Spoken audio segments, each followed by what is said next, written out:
예수께서 이 말씀을 하시고 제자들과 함께 기드론 시내 건너편으로 나가시니 그곳에 동산이 있는데 제자들과 함께 들어가시니라. 그곳은 가끔 예수께서 제자들과 모이시는 곳이므로 예수를 파는 유다도 그곳을 알더라. 유다가 군대와 대제사장들과 바리새인들에게서 얻은 아랫사람들을 데리고 등과 횃불과 무기를 가지고 그리로 오는지라. 예수께서 그 당할 일을 다 아시고 나아가 이르시되 너희가 누구를 찾느냐? 대답하되 나사렛 예수라 하거늘 이르시되 내가 그니라 하시니라. 그를 파는 유다도 그들과 함께 섰더라. 예수께서 그들에게 내가 그니라 하실 때에 그들이 물러가서 땅에 엎드러지는지라. 이에 다시 누구를 찾느냐고 물으신데 그들이 말하되 나사렛 예수라 하거늘.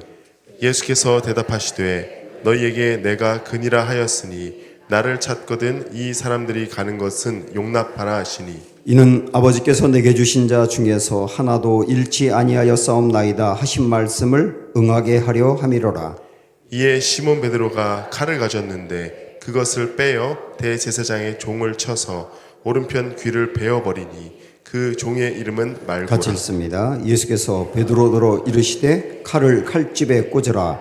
아버지께서 주신 잔을 내가 마시지 아니하겠느냐 하시니라. 아멘. 네, 스포츠 중에서 가장 기독교적인 경기가 뭔가 생각해 봤습니다. 뭘까요? 네. 여러분 좋아하는 거 얘기하지 말고 잘 생각해 보세요. 스포츠 중에 가장 기독교적인 게 뭘까? 야구가 아닐까 싶습니다. 야구는 감독이 막 이렇게 사인 막 하는 대로 따라서 하거든요. 타자도 감독이 사인을 내서 멀리 쳐라. 이번엔 짧게 쳐라. 뭐 이런 것도 막 사인 내고 수비하는 사람도 마찬가지예요. 그래서 막 계속 감독은 사인을 내거든요.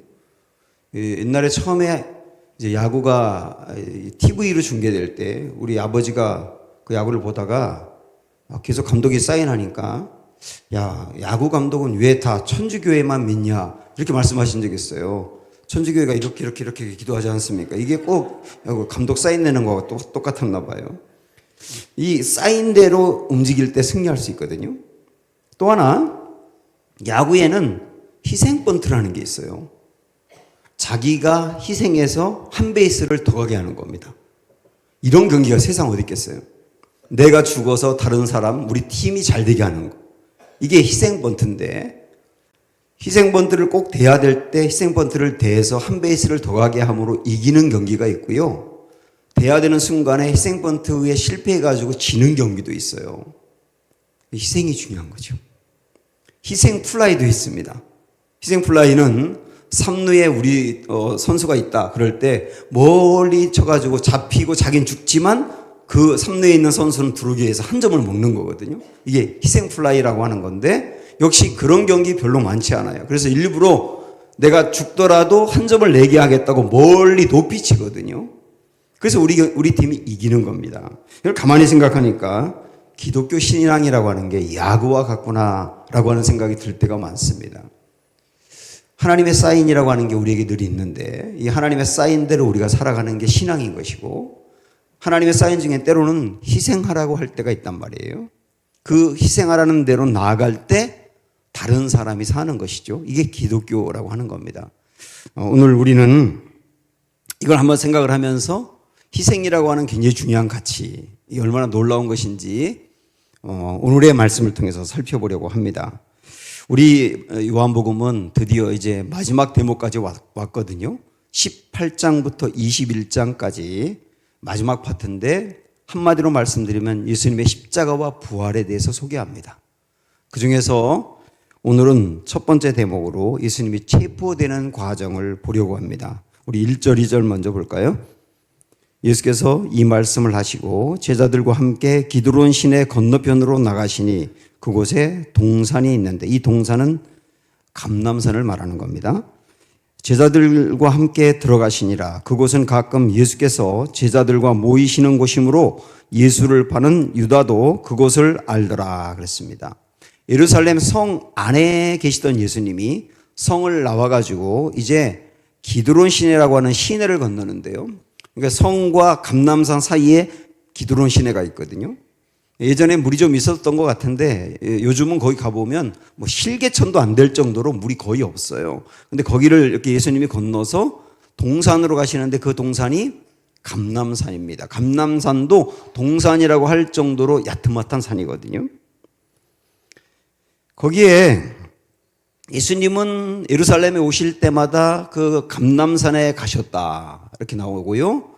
유다도 가룟 유다도 예수님을 팔려고 하는데 거기 가면 예수님이 있을 거야 라고 알았던 곳이었다는 겁니다. 예수님이 아주 습관적으로 가셨던 곳이라는 얘기죠. 예수님이 지금 이 감람산에 왜 가시는가? 왜 가시는가? 요한복음에는 그냥 동산에 가셨다고만 나오지만 다른 복음서에 보면 이 동산이 감람산에 있는 겟세마네 동산이라는 것을 알 수 있어요. 다른 복음서에 다 그렇게 기록하고 있거든요. 겟세마네 동산에 가셨다. 왜 가셨느냐? 기도하러 가셨다 그 얘기예요. 기도하러 가셨다. 그래서 오늘 말씀의 2절과 3절 사이에 겟세마네 동산에 기도가 있는 것이죠. 그렇게 이제 스토리가 연결되리라고 봅니다. 자, 여기 예수님이 가셨어요. 이제 조금만 시간이 지나면 예수님 잡힐 겁니다. 그리고 신문을 당하고 재판을 해서 마지막에 사형 언도를 받고 십자가에서 돌아가실 거예요. 바로 그 직전에 기도하러 가신 겁니다. 하나님이 예수님을 이 땅에 보내실 때 세 가지 큰 명령을 하셨거든요. 첫째는 인간이 되라는 거였어요. 인간이 되라. 육신의 몸을 입고 인간이 되어서 사람의 모습으로 똑같이 살아라.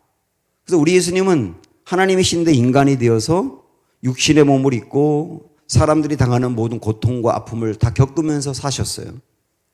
그리고 공생의 3년 동안 하나님이 예수님에게 주신 명령은 복음을 전하라 라고 하는 거였습니다. 그래서 우리 예수님은 하나님의 명령대로 가난한 사람들 그리고 죄인들에게 복음을 전해서 그들이 구원받을 수 있는 길로 인도하고 환자들은 치료하고 그것도 복음을 전하는 또 하나의 과정이었고요.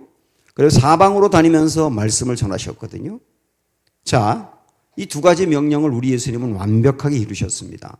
하나가 남았습니다. 마지막 명령. 그게 뭐죠? 십자가 지는 거예요. 마지막 십자가 지는 거. 이 십자가는 모든 사람이 죽어야 될 그 자리에 대신, 십자가의 핵심은 대신이거든요. 대신 예수님이 서는 거예요. 그러니까 이 십자가를 받아들이는 것은 굉장히 어려운 일입니다. 육체가 고통당하는 거 그건 우리 예수님이 감내할 수 있어요. 근데 제가 여러 번 말씀드렸지만 예수님이 십자가에서 돌아가시는 것은 하나님으로부터 버림받는 거거든요. 죄로 인해서 죄의 결과로 하나님에게서 사람들이 다 버림을 받아 저주를 받고 멸망으로 가야 되는 게 이게 하나님의 공이거든요. 근데 우리 예수님이 사람이 받아야 될 그 자리에 대신 서는 게 십자가지 않습니까? 그래서 십자가는 그 몸이 많이 아프고 피가 많이 쏟아지고 그걸 뛰어넘어서 하나님으로부터 버림받는 거라니까요. 버림받고 저주받고 멸망으로 가는 거라니까요. 이걸 받아들이기가 어려운 거예요, 우리 예수님도.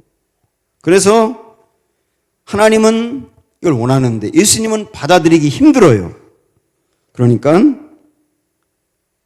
십자가에서 지기 전에 기도하신 거거든요.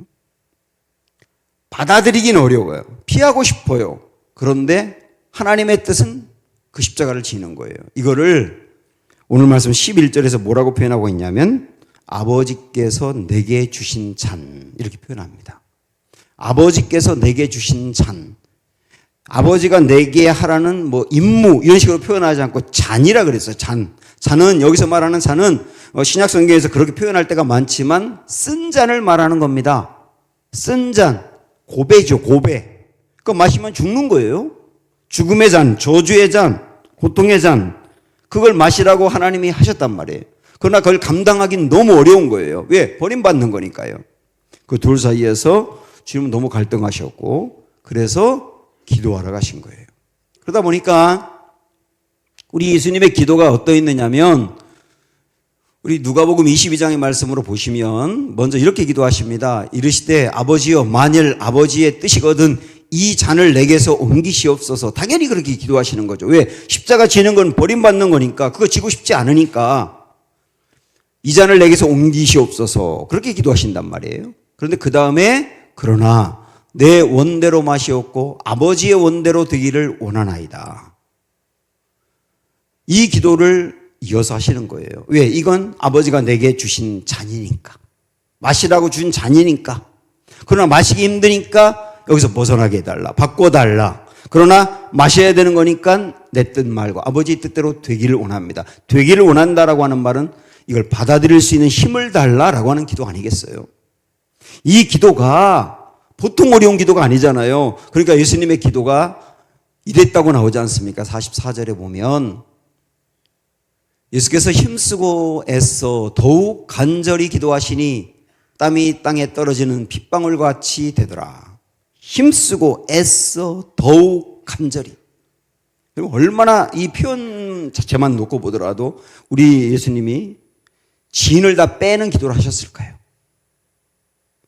땀이 뚝뚝 떨어집니다. 추운 밤이거든요. 추운 밤인데 땀이 비 오듯 쏟아지는데 나중에 핏방울이 뚝뚝 떨어지듯 그렇게 땀이 떨어지는 거예요. 그렇게 기도하신 겁니다. 마음으로 우리 예수님 수용하기까지 이렇게 힘들었던 거죠. 겟세마네라고 하는 이 이름의 뜻이 기름틀이라고 합니다. 기름틀. 저도 여기 가보니까 감람나무가 굉장히 많더라고요. 거기서 많은 감람나무에서 올리브를 따가지고 그 올리브를 으깨서 기름을 만들어내는 곳이 여기 있었던 것 같아요. 그래서 이제 기름틀이라고 하는 이름으로 겟세마네라고 붙였는데 예수님의 기도는 정말로 겟세마네였던 겁니다. 예수님의 기도는 올리브를 다 집어넣고 거기를 으깨서 기름을 빼내는 것처럼 기름을 짜는 것처럼 우리 예수님은 온 진액이 빠지면서 거기서 겟세마네가 된 거죠. 정말로 그야말로. 그렇게 으깨지면서 우리 예수님이 얻은 결론은 뭐냐면 아버지의 뜻대로 이 잔을 마시자 하는 거였던 거예요. 그러기 위해서 기도가 정말 필요했던 것이죠.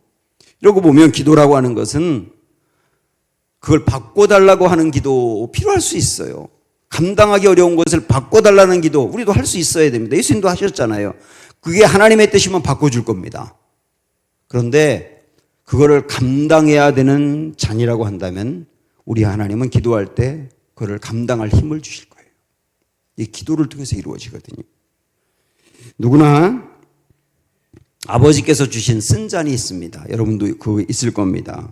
벗어나고 싶지만 그럴 수 없는 게 쓴 잔이에요. 내가 마셔야 되는 잔이란 말입니다. 나 이거 싫어요. 이거 힘들어서 안 해요.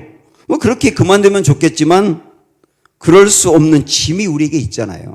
짊어져야 될 짐이. 가장이기 때문에 아이들을 양육해야 되기 때문에 그리고 교회에서 하나님이 내게 주신 사명이기 때문에 맡기신 일이 있는 거죠. 벗어날 수 없는 일. 이걸 놓고 여러 번 기도합니다. 옮겨달라고. 근데 옮겨달라고 여러 번 기도하는데 하나님이 옮겨주지 않으면 이걸 감당해야 될 거거든요. 감당해야 될 그 짐이 우리에게 있는 거예요. 이게 내게 주신 쓴 잔입니다. 이거를 감당해야 되는 겁니다. 혹시 여러분 여행 좋아하시는 분들 그레도라는 섬에 가보신 적 있어요? 응? 그레도 가보셨어요? 그레도? 안 가보셨어요? 거기 여태가 안 가보셨어요? 그레도라는 섬이 있어요. 거기 한번 가보세요. 그 섬은 굉장히 아름다운 곳입니다. 굉장히 아름다운 곳이에요. 거기에는 아름다운 사람들이 삽니다. 근데 하나같이 그분들은 굉장히 무거운 짐을 지고 살아요. 그래도 열심히 사는 사람들입니다. 거기 사는 분들 소개해 드릴까요? 몇 분을? 남편이 먼저 떠났어요. 너무 힘들고 슬퍼서 감당하기 어려운데 그래도 일어서서 힘을 내는 분들이요. 이혼을 했습니다. 불가피하게 이혼할 수밖에 없었어요. 이혼하고 난 다음에 혼자 아이들을 부양해야 되는 게 여간 어려운 일이 아니에요. 그리고 다른 사람이 나를 어떻게 볼까 그 시선도 좀 따갑기도 하고 그래도 열심히 살아가면서 아이들 키워내는 사람들이 거기 산다니까요. 어제 회사에서 상사한테 연락이 깨졌습니다. 정말 참담하게 깨졌어요. 그리고 내가 이 회사 계속 다녀야 돼? 그러면서 사표를 만지작거리다가 퇴근을 했어요. 그래도 그 다음날 아침에 또 일어나가지고 또 직장에 가는 거예요. 그런 사람들이 거기 산다니까요. 질병에 걸렸습니다. 두렵습니다. 그래도 내게 주어진 몫이 있다고 생각하고 열심히 감당하며 하나님이 나를 돌봐줄 거야 라고 믿으며 신실하게 살아가는 사람들 거기 있어요. 그러고 보니까 여러분도 그레도에 사시네요. 그레도라는 섬은 없습니다. 그런데 그레도라는 섬이 있다라는 시가 있어요. 이 시를 저도 읽어봤는데 여러분도 한번 찾아서 읽어보세요. 김승희라고 하는 분이 쓴 시인데 그레도라는 섬이 있다. 이런 시인데요. 이렇게 주님이 내게 마시라고 주신 잔이 있단 말이에요. 마시라고 주신 잔. 이게 굉장히 감당하기 어려운 잔인데 그러나 내가 그걸 감당하지 않으면 안 되기 때문에 그거를 감당하기 위해서 살아가는 아름다운 사람들. 이게 아닙니까? 그런데 이렇게 살아가는 게 너무 어렵고 힘드니까 우리 예수님도 겟세마네로 올라가신 거예요. 우리도 기도하면서 나아가다 보면 주님이 받아들일 힘 주실 것이며 이길 힘 주실 것이며 그 상황에서 살 수 있는 힘 주실 것이며 넉넉히 감당할 수 있는 은혜 주실 줄로 믿습니다. 이게 기도의 중요성이라니까요. 우리 예수님은 참 받아들이기 어려운 거 십자가인데 그러나 이거 아버지가 내게 마시라고 한 잔이었기 때문에 그걸 받아들이기로 기도하면서 딱 결정하셨어요. 그 다음에는 십자가의 길로 당당히 걸어가십니다. 기꺼이 걸어가십니다. 자, 이 과정들 한번 봅니다. 3절, 4절 보시면 유다가 군대와 대제사장들과 바리새인들에게서 얻은 아랫사람들을 데리고 등과 횃불과 무기를 가지고 그리로 오는지라 예수께서 그 당할 일을 다 아시고 나아가 이르시되 너희가 누구를 찾느냐. 가룟 유다가 배신을 했어요. 유다는 제일 싫어했던 사람이 누구냐면 대제사장이거든요. 유다는 열심당원 독립투사였기 때문에 이 로마 정권에 빌붙어가지고 거기서 뭔가를 얻어먹으면서 권력을 갖고 있는 이런 사람들을 정말 혐오하고 싫어했어요. 그들을 축출하려고 독립운동도 했습니다. 그랬던 사람인데 예수님을 팔아버리기로 작정하고 그 자기가 가장 혐오했고 싫어했던 대제사장에게 붙어가지고 예수님을 팔아버린 거예요. 군인들을 모아가지고 이 군인들을 데리고 가룟 유다가 앞장서서 감람산에 가면 예수라는 분이 있을 거야. 분명히 거기 계실 거야. 지금 늘 거기 갔거든. 그리고 거기 갔더니 여지없이 예수님이 계신 거예요. 예수님은 유다와 함께 군인들이 몰려오는 것을 보면서 이게 무슨 상황인지 다 아셨습니다. 내가 체포가 되겠구나 하는 걸 아셨어요. 그럼 도망가셔야 되잖아. 그런데 여기 보면 다 아시고 나아가 그랬어요. 이 나아갔다는 말 번역으로 그냥 나아갔다 그랬는데 우리 예수님이 앞으로 향하여 갔다고 나오거든요. 군인들을 향하여 앞으로 일부러 가신 거예요. 도망가는 게 아니라 지금 도망가야 되는데 그 말은 뭐냐면 십자가의 길로 당당히 가신다는 얘기죠. 사실은 예수님이 체포될 걸 아셨기 때문에 감람산으로 오시면 안 되는 거예요. 유다가 거기 알거든요. 다른 데로 피했어야 되는 거죠. 근데 알고도 감람산으로 오셨잖아요. 당당히 가시는 거예요. 찾아온 사람들에게 예수님이 이 말씀 끝에 보면 누구를 찾느냐 이렇게 물어보세요. 그러니까 그 다음 5절 6절 보시면 대답하되 나사렛 예수라 하거늘 이르시되 내가 그니라 하시니라. 그를 파는 유다도 그들과 함께 섰더라. 예수께서 그들에게 내가 그니라 하실 때에 그들이 물러가서 땅에 엎드려 짓는지라. 이렇게 나와요. 예수님께서 그 군인들에게 누굴 찾냐 물어보니까 군인들이 하는 말이 나사렛 예수요. 그 사람 찾아요. 그러니까 예수님이 그때 자기 신분을 숨기고 또 피하면 좋은데 뭐라고 말씀하셨냐면 내가 그니라. I am he 이렇게 말씀하신 거예요. 여러분 이건 굉장히 신성한 표현인데 여러분 아실 겁니다. 출애굽기 3장에 보면 모세가 호렙산에서 양들을 기를 때 갑자기 하나님이 그에게 찾아오셨지 않습니까? 그러면서 모세를 불러서 민족을 구원할 지도자로 삼았다고 하시잖아요. 그때 모세가 자기를 찾아오신 그분에게 당신 누굽니까? 라고 물어봤을 때 하나님이 하신 그 대답이 나는 스스로 있는 자다. 이렇게 하셨잖아요. 나는 스스로 있는 자다. 이 히브리어 첫 자음만 따가지고 모은 게 야훼거든요. 그래서 여호와라는 말이 거기서 나온 거거든요. 그래서 여호와 하나님은 어떤 거에 의해서 만들어진 분이 아니라 애초부터 스스로 존재하셨던 분이라는 것을 이야기하는 겁니다. 그게 이스라엘 백성들이 자기 하나님을 여호와 야훼라고 할 때 그 의미인 거예요. 우리가 믿는 하나님도 그 하나님이시죠. 여기서 나는 스스로 있는 자다. 이 의미가 여기서 예수님이 당신들 누굴 찾는데 나사렛 예수요 내가 그다 라고 했던 그 의미가 똑같은 거예요. 그래서 내가 그다 라고 얘기했던 것은 곧 예수님께서 나는 하나님이다 라고 밝히신 얘기예요. 나는 하나님이다. 그래서 그랬는지 그 이야기를 듣는 사람들이 여기 말씀해 보면 땅에 엎드러졌다 그랬잖아요. 어떤 그 하나님의 영광 앞에 압도가 돼가지고 쓰러진 겁니다. 그러면 예수님은 하나님이시고 그거를 듣는 사람도 땅에 엎드러지게 할 만큼 능력이 있잖아요. 그러면 예수님은 그 능력을 갖고 얼마든지 피할 수 있잖아요. 그리고 당신을 잡으려고 하는 사람을 물리칠 수 있잖아요. 그런데 당당히 체포가 되십니다.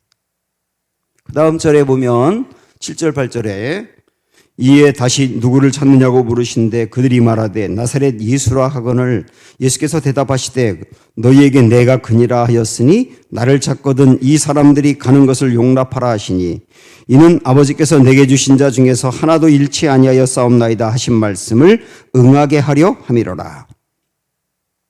예수님이 나를 잡아가. 너희가 찾는 그 예수니까 나를 잡아가. 그런데 이 사람들은 건드리지 마. 그 사람들이 누구예요? 제자들이잖아요. 이 사람들은 가게 해. 그 제자들은 가게 했던 거예요. 이 말씀을 보면서 성경에서는 뭐라고 강조하느냐면 예수님께서 여러 번에 걸쳐 그랬지 않습니까? 내게 주신 자 중에 하나도 잃어버리지 않는다. 그리고 그 제자들을 내게 주신 자라고 했지 않습니까? 내게 주신 자 마지막 날에 살린다. 한 명도 잃어버리지 않는다. 그것도 말씀하셨고 끝까지 사랑하신다. 그리고 말씀하셨지 않습니까? 그게 지금 그 말씀이 이루어지고 있는 순간이다 그 얘기예요. 예수님은 잡히더라도 내게 주신 사람들은 보호하는 것이죠. 이걸 가만히 저는 묵상을 하면서 예수님이 내게 주신 자를 한 명도 잃어버리지 않는다라고 말씀하셨던 게 나중에 그들이 죽어도 부활하여 천국에 가서 하나님의 나라에서 영원히 사는 영생만을 이야기하는 게 아니라 이 말씀에 보면 이 땅에서도 지금 이 땅에서도 위험에 빠졌을 때 어려움에 빠졌을 때 우리 예수님이 그들을 보호하는 것이잖아요. 다 포함하는 겁니다. 거기까지. 우리 예수님은 자기 사람들을 그렇게 책임지고 있다는 거예요.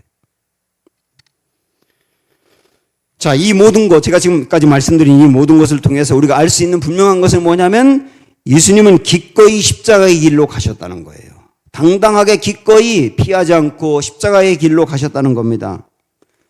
죽음의 잔을, 십자가의 잔을 받아들이는 것은 참 힘들었어요. 아까 말씀드린 대로. 그러나 받아들이기로 결정하고 난 다음에는 아주 당당히 십자가의 길로 가셨습니다. 이러고 보면 제가 질문 드릴게요. 예수님을 체포한 사람이 누굽니까? 군인입니까?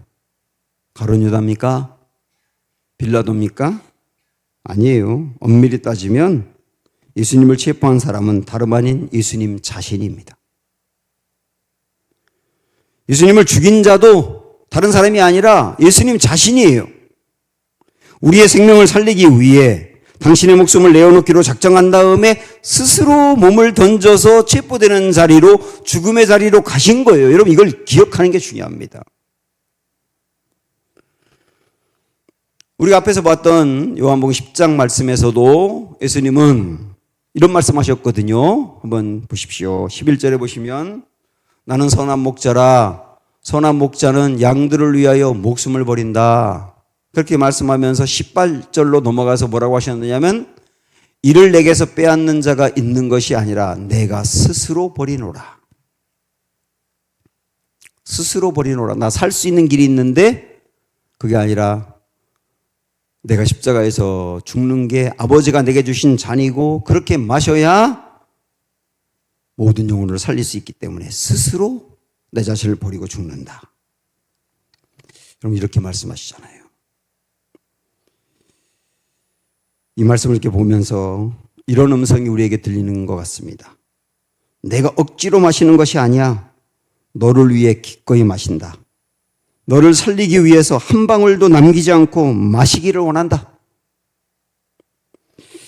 여러분 이게 십자가를 지는 게 얼마나 힘든 일이었는지 제가 앞에서 말씀드렸잖아요. 얼마나 감당하기 어려운 일인지 말씀했잖아요. 예수님이 그거 감당하기 위해서 그렇게 기도하실 정도로 힘든 일이었잖아요. 그러나 그걸 다 극복하시고 기꺼이 감당하시는 과정까지 이게 얼마나 어려움이 많았습니까? 그런데 주님은 우리의 영혼을 위해서 우리를 살리기 위해서 기꺼이 감당하신 거예요. 이것을 정말로 안다면 내가 받은 은혜가 얼마나 큰지를 알 겁니다. 내가 받은 구원이 얼마나 가치 있는 것인지 알 겁니다. 내가 이 정도로 큰 사랑을 받은 사람이라는 것을 확신하기 때문에 절대로 내 인생 막 살면 안 된다는 것도 알 겁니다. 나를 살리기 위해서 그 정도까지 하시고 기꺼이 하셨다면 주님이 내게도 맡기시는 주시는 잔 그거 감당할 수 있는 힘이 생길 겁니다.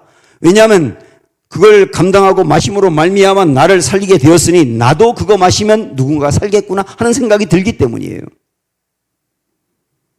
아직까지 예수님이 십자가에서 이 기꺼이 감당하신 게 잘 믿어지지 않는 분들 있을 수 있어요.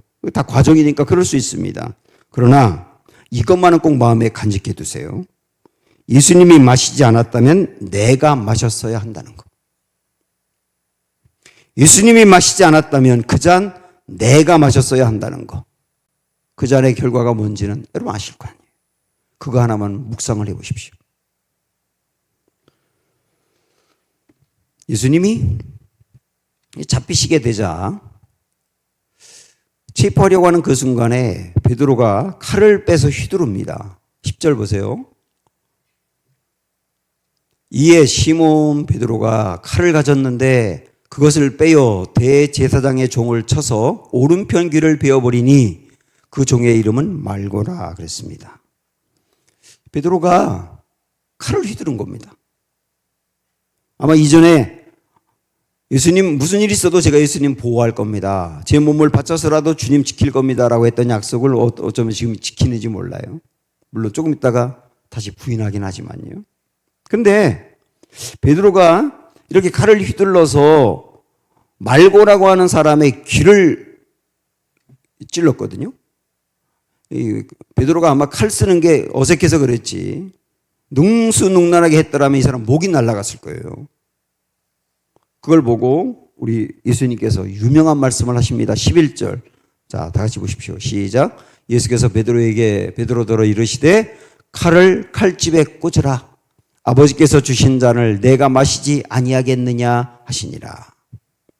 칼을 칼집에 꽂으라. 그럼 이것이 칼을 칼집에 꽂으라고 하는 이것이 내게 주신 잔을 마신다는 게 무엇인지 우리가 알게 하는 대목이고 이걸 적용하는 부분이에요. 오늘 말씀의 제목이 내게 주신 잔인데 그럼 내게 주신 잔을 마신다는 게 구체적으로 어떻게 적용할 수 있느냐? 칼을 칼집에 꽂는 거예요.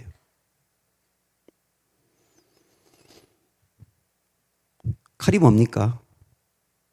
칼은 베는 거예요. 찌르는 거예요. 죽이는 거예요. 강력한 무기입니다. 강력한 무기. 능력을 말할 수도 있어요. 예수님에게도 칼이 있습니다. 우리 앞에서 봤지만 우리 예수님은 하나님이시기 때문에 예수님의 영광을 보는 것만으로도 그 많은 사람들이 엎드러질 정도로 능력이 있어서 이 능력을 갖고 얼마든지 그들을 제압할 수 있어요. 예수님에게 칼이 있어요. 그 능력이라는 칼이. 또 다른 복음서에 보면 베드로가 말고라는 사람의 귀를 베었지 않습니까? 그걸 예수님 꾸중하면서 그 말고의 귀를 이렇게 만져주니까 귀가 나아요. 무슨 특별한 효험이 있는 약을 쓴 게 아니라 예수님이 손으로 그 귀를 만져주는 것만으로도 그 귀가 나았단 말이죠. 이 정도 능력이 예수님에게 있는 거예요. 그 능력을 발휘한다면 얼마든지 여기서 벗어날 수 있어요. 예수님에게는 칼이 있다니까요. 능력이라는 칼. 뿐만 아니라 다른 복음서에 또 보면 칼을 쓰지 말라고 꾸중하시면서 이런 말씀도 하셨거든요. 내가 아버지에게 요청해서 12군단이나 되는 천군 천사들을 소집하여 이들을 물리칠 수 있는 거 너 모르니? 응? 내가 하나님께 요청만 하면 여기 있는 이 군인들 얼마든지 물리칠 수 있는 천군 천사를 하나님 보낼 수 있어. 나에겐 그게 있어. 뭐가 있다는 거예요? 칼이 있다는 거예요. 칼. 굉장한 능력이 있다는 거 우리 예수님에게. 그런데 칼을 칼집에 꽂으라 그랬어요. 이게 뭘까요? 칼이라고 하는 것은 날카로울수록 칼집이 좋아야 되는 겁니다. 날카로운 칼인데 칼집이 없으면 그 칼로 수많은 사람들을 베어내는 거예요. 무서운 도구가 되는 거거든요. 그래서 날카로운 칼을 칼집으로 딱 제어하는 거거든요. 그래서 칼이 능력이라고 한다면 칼집은 성품이라고 할 수 있어요. 그 능력을 좋은 데 사용하게 하는 성품. 그 능력으로 아무나 베지 않게 하는 성품인 거예요. 이게 주님이 말씀하시는 칼집이 아니겠어요? 우리 예수님은 바로 이 칼집이 있었던 거예요. 얼마든지 이 사람들을 물리칠 수 있는 칼이 있었지만 주님은 그걸 사용하지 않죠. 왜냐하면 내게 주신 잔을 내가 마시는 게 아버지의 뜻이니까 아버지의 뜻대로 아버지의 말씀에 순종해 가는 게 칼집이지 않습니까? 놀라운 성품이잖아요. 그것으로 칼을 보호하는 거예요. 쓰지 않는 거예요. 베어버리지 않는 겁니다. 힘이 있는데 힘을 쓰지 않는 게 진짜 힘이에요. 능력이 있는데 능력을 제어하는 게 진짜 힘이라고요. 힘도 개뿔 없는데 힘 있는 것처럼 하는 게 아니라 힘이 있는데 안 쓰는 게 힘이라고요. 성도에게 칼은 뭐냐? 은사입니다. 재능입니다. 장점입니다. 그런 게 탁월한 분들이 있어요. 그런 분들은 칼이 좋은 거예요. 이것으로 큰 일을 할 수 있습니다. 귀한 일을 할 수 있습니다. 그런데 칼이 좋은 사람들은 정말 중요하게 여길 게 뭐냐면 칼을 보호할 칼집이 있어야 되는 거예요. 이 칼집이 그리스도의 성품입니다. 성령의 9가지 열매라고요. 그것으로 이 칼을 잘 감쌀 수 있어야 되는 겁니다. 그러면 내게 있는 이 칼이 적절하고 유용한 데 쓰여져서 하나님의 영광을 나타내거든요. 그런데 이 칼집이, 다시 말하면 이 예수님의 성품이 그에게 없으면 이 칼집을 갖고 어마어마하게 상처를 줍니다. 그래서 은사가 탁월한 분들은 겸손이라는 칼집으로 무장하셔야 돼요. 아는 게 많은 사람은 아는 게 많은 것을 아는 척을 다 해버리면 어떤 사람이 분명히 상처받거든요. 아는 게 많은데 다 아는데 모르는 척 하는 게 이게 칼집이란 말이에요. 가진 게 많은 사람은 없는 사람처럼 낮아지셔야 되고요. 그리고 꼭 써야 될 때 그걸 쓰는 게 그 칼집인 거예요. 특별히 열심 있는 분들이 있어요. 교회에서도 그렇고 성격적으로도 굉장히 열심히 있고 열정이 뛰어난 분들 얼마나 훌륭한 칼을 갖고 있는지 몰라요. 그런 분들은 브레이크가 있어야 되는 겁니다. 이 인내라고 할 수 있고 절제라고 할 수 있는 것이죠. 이런 모든 것들이 다 필요하다. 그런데 그 무엇보다 필요한 것은 뭐냐면 내게 주어진 그 칼을 가지고 하나님이 내게 주신 그 일, 거기를 위해서 거룩하게 쓰는 것이죠. 나의 중심적인 것이 아니라 하나님 중심으로 자기를 부인하고 자기 십자가를 지면서 그렇게 쓰는 것이죠. 그럴 때 이 칼은 정말 귀하게 쓰여질 겁니다. 주님의 이 말씀, 칼을 칼집에 꽂으라. 그러면 칼을 칼집에 꽂았을 때 어떤 일이 일어날까? 예수님이 칼이 있었지만 그 칼을 칼집에 꽂고 사용하지 않고 주님이 주신 잔을 맞았을 때 우리가 산 거잖아요. 모든 인류가 산 거잖아요. 구원받게 된 거잖아요. 그렇습니다. 칼을 칼집에 꽂을 때 얻는 결과는 뭐냐? 내가 죽고 그 사람 살리는 거예요. 내가 죽고 내 가정 살리는 거고 내가 죽고 교회 살리는 거거든요. 그 굉장히 귀한 가치가 있고 희생이란 말입니다. 핵심은 십자가죠. 우리에게 주어진 주님이 주신 이 잔을 이렇게 마시면서 이렇게 감당하여 하나님의 선한 열매 거두는 은혜가 있기를 축원합니다.